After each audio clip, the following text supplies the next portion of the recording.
start saying that to my kids. What did I say? I be a little more mean about it, right? And God said, what did I say? Stand on my promise. Stand on my word. Just go and do what I said do. So now I'm not afraid to go into the streets. Huh? We prayed on corners where a young man was killed last night. Blood was still fresh on the ground. But that's what we do. We ain't afraid of what's going on out there. You can't be. That's right. If you're standing on a promise, right?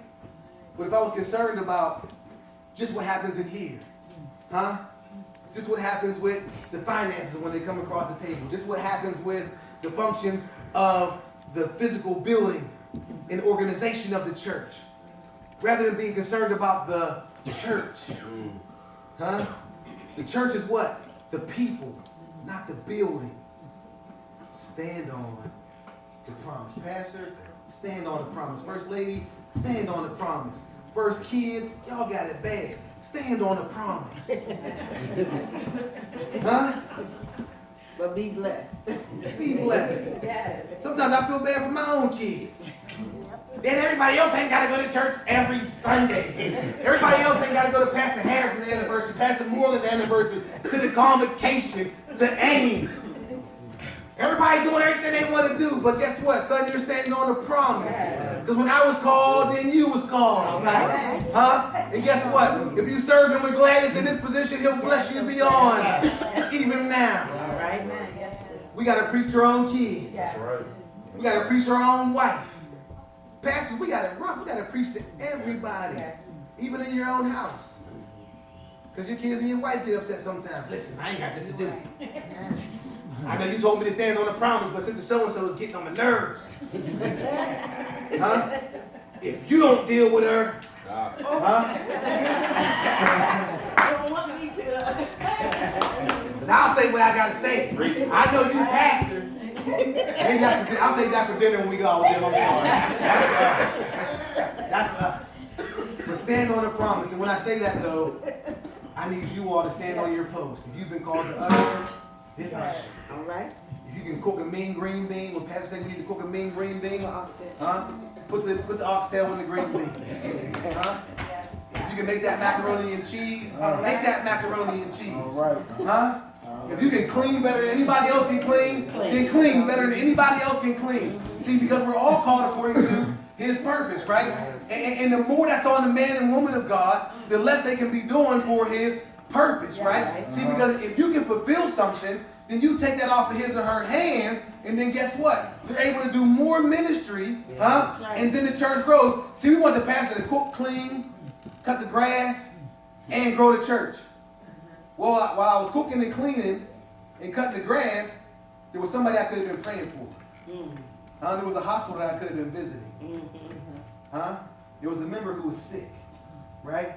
And I was so sick after I cut the grass that I had to just text him a prayer. This is how it works. Stand on the promise with your pastor and your first lady. That's what he called us to do. Because the ministry, it's a team effort. It's a team effort. I know it look good when you see T.D. Jakes walking across that stage, And he's walking across that stage and he's preaching the awesome word. But you don't know how many people are working in the background for him to do that. To develop that strong message that he develops every week, right? There's a camera ministry, There's somebody on this and somebody on that team and this team and that team. It looks good to see him up there and he does get all the accolades, right? But there's so many pieces to make it happen. And we're all not standing on a promise. Whatever you can do in the church, do in the church. However you can support the pastor, support the pastor. You get a couple extra dollars, and guess what? Put a couple extra dollars in the pan. All right. My wife taught me a lesson. We used to, in college, you remember those college refunds? Before you realized it was a loan, and you used to just cash that $2,500 check like, oh, I got $2,000. We was in college, 100 miles away from home.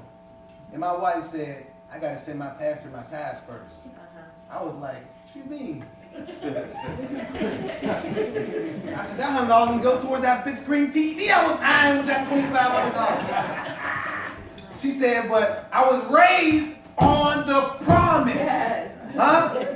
God made a promise to me, and even Even though I'm away from my home church and my pastor, I'm standing on the promise. So, honey, I love you, but this $250 is going in the mail, and I'm sending it directly to my pastor.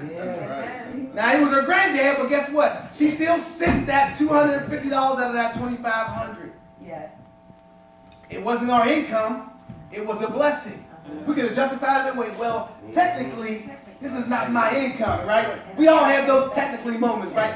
Technically, right? I didn't work for this. Technically speaking, right? I wasn't supposed to have this, right? Huh? Technically speaking, Uncle Sam didn't take none. Right? So why God gotta take something? Technically speaking, right? But God didn't say just what you make through your job. God said give him 10% of everything. Huh? Yes, sir. Everything. Anything that comes your way, give him his first. Yes. First fruits. Huh? Yes. I'm gonna finish with this.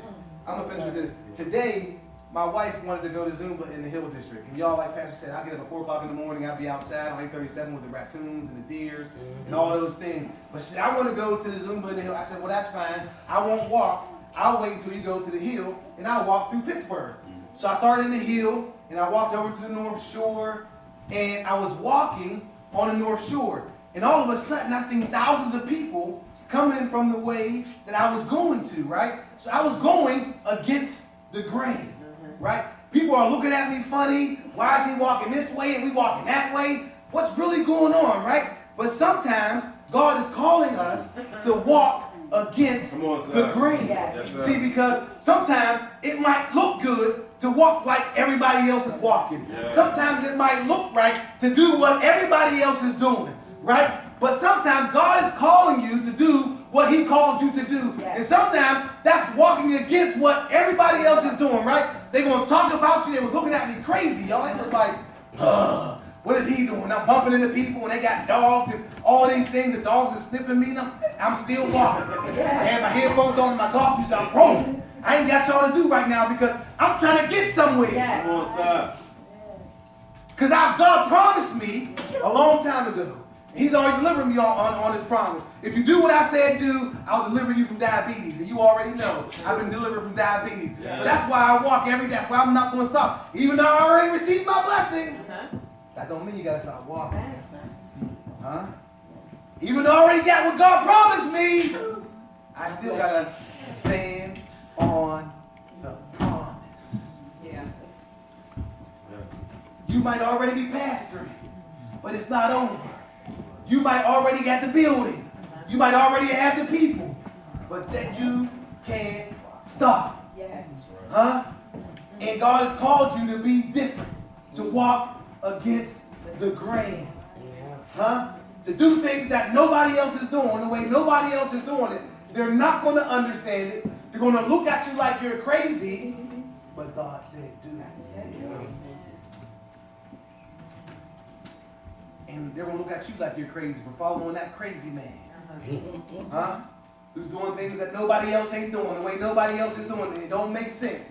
If he really wanted to grow that church, he would do this. If he really wanted people to come to that church, he would do this. And he would do that. But that's not what God called him to do. And guess what? The people who come in, they stick. Right? The people who can understand it, stay. Right? And he's walking with who he's supposed to walk with. If you don't believe me, read about Gideon. Right? Huh? But he said, if you want to do this, then go on and do that and leave. And he said, I'm thirsty. Huh? That's what God is talking about. Standing on the promise. Abraham received multiple promises in eight verses. Multiple promises. And right around the 6th verse, Abraham had to do what? Stand on the promise. Right. He had to go and do what? Possess the land. Right. So he took his family, his nephew, and all their possessions and went and possessed the land. When you open a church and you start a church from scratch, you have an Abram calling on your life. Huh? God is calling you to take everything that you have. And literally, you take everything that you have, right? And you go and stand on the promise. When you open the doors to the church, guess what? There is no church finances in your finances. There's just your finances, right? You might have got a couple dollars from this person, that person, but guess what?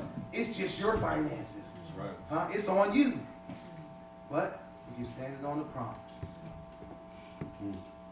Standing on the promise. If you're here tonight, and God has already promised you something, but you haven't received it, and you're wondering why. Why haven't I got what God has promised me? Huh? It's because you haven't been standing on it. It's because you haven't looked in the face of whatever is your opposition and said, guess what? I'm going to stand here no matter how hard you come at me. And guess what, y'all? After a mile and a half, I got through all of those people. And on the other side was an open trail. And I was walking, but when I got on the other side, guess what I did? I started running. Huh? I started running. Everything was coming against me. Everything was coming my way. Dogs and people and kids. Everything. But guess what? When I got on the other side, I was able to run. I was smiling. I was happy. And I reached my destination. But I stood on the fact that I can outlast whatever's coming my way. Because I'm doing this with God's help. You're not in this alone. You're not walking in this life by yourself. God is with you, no matter what you're going through. Sister Debbie, how many years are you clean? 13.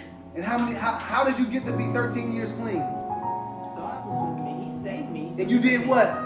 You stood on his promise for 13 years. Still lives in the hood. Still cracking baby on every corner. But she's standing on the promise. So no matter what opposition comes her way, you might be struggling with something tonight that you just can't beat. It might be alcohol. It might be sex. Huh? You might be facing some giant today that you can't seem to get over. But you haven't stood on the promise. See, because when you stand on a promise, all of a sudden the appetite is not what it once was for whatever it is. Amen.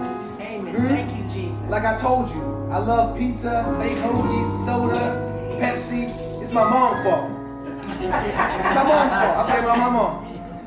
Because my mom had a 16-ounce Pepsi in the refrigerator at all times. And my kids got it on because I would go in there and crack the seal and take a little sip and tighten it right back up. Put it back in there. I was always put it back in there. By the time I wasn't even 40 yet and I had diabetes, right? But I stood up to my giant. I said, guess what? Food, you're not stronger than my God. Sugar, you're not stronger than my God. Pizza, and it might sound funny, the kids might laugh, but you're not stronger than my God. So when the kids were eating pizza, I had a salad. And the more I stood on God's word, the less I wanted pizza. Huh? The less I wanted the steak hoagie. I don't even like regular pop no more.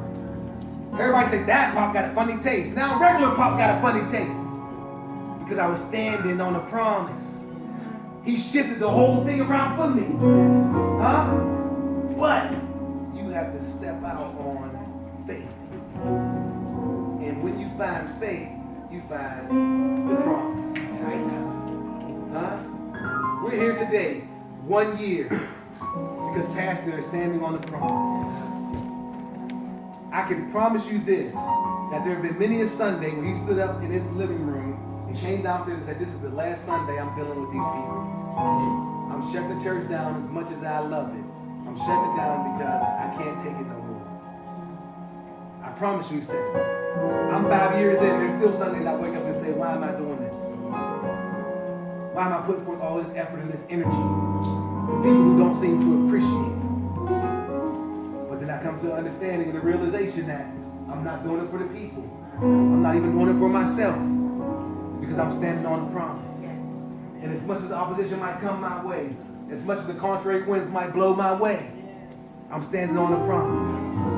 And God spoke to me this morning when I got on the other side of those people and said the same thing, Pastor Harrison, you're going to get on the other side of it. It might not feel good right now. You might be going through it right now. You can text messages from people that you just want to fuss at. I know you ain't sad. I just saw you at Giant Eagle. picture show. I'm gonna take you back in the day. You was just out the picture. You ain't sick. Sometimes you just want to say that. But you say what? I'm standing on the promise. I'm gonna pray for you, sister. Because guess what? I'm not praying because you're sick physically. I'm praying because you're sick up here. Huh?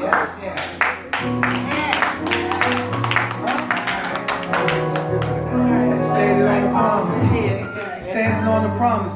See, God ministers to us too, right? Because inside we be screaming. I ain't coming to church either then. All y'all ain't coming. That's right.